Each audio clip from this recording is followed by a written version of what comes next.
Alright then my friends, so there is one final thing I do want to do in this project, and that is to create some kind of 404 component or a not found component that I want to show in the browser when a user tries to go to some kind of URL like this that doesn't exist, because currently there's no route set up for this and it's not showing any content.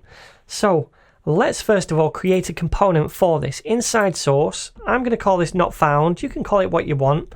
And inside here we want a stateless functional component. Press tab and we'll call this not found right here as well. Okay, so let's do a simple template for this. I'm going to do a div with a class of not found, like so. And then down here, I'm going to do an h2 that says sorry, but I'm not sorry. And then underneath that, a paragraph tag. That page cannot be found. And then finally, what I'll do is a link to the home page, so they can just click on that to go back to the home page. So link tag, I'm going to click on this so it auto imports at the top, and this is going to be 2, and I'm going to set it equal to just / for the home page, and I'll say inside back to the home page ...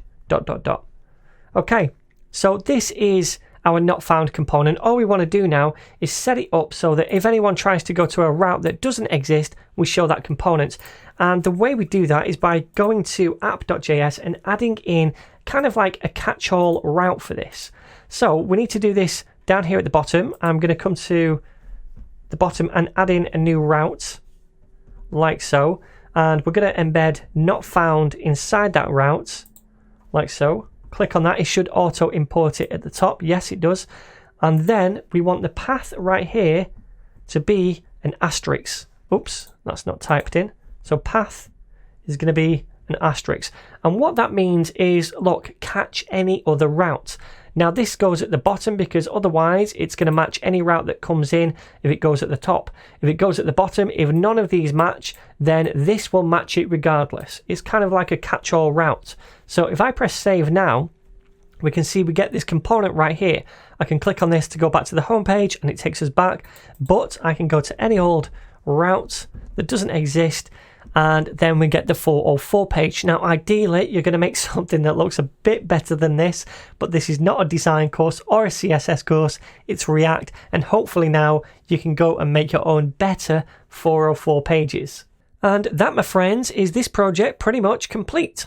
So hopefully now you'll have all the foundations to go out and make your own React applications, check out the docs or do some more advanced tutorials. And speaking of more advanced tutorials, I will be making more React stuff in the future. Probably maybe a React with Firebase authentication at some point, or maybe a next tutorial as well. So keep your eyes peeled for those. So then, my friends, I really hope you've enjoyed this series, and if you have enjoyed it, please don't forget to share, subscribe and like. That really means a lot and it helps out an enormous amount. And if you do want to join the cause and support the channel, you can do by clicking the join button on the channel homepage or underneath the video or right down below. You also get a little cool ninja badge next to your name in the comments for that. And it's 99p or cents per month. And I've also created several premium in-depth courses on Udemy. So the first one is Modern JavaScript, the second one is D3 and Firebase, and the third one is Vue.js and Firebase. So if you want to take one of those, all the links with the discounts automatically applied to them are going to be in the video description down below. So again, thanks so much for watching, and I'm going to see you in the very next course.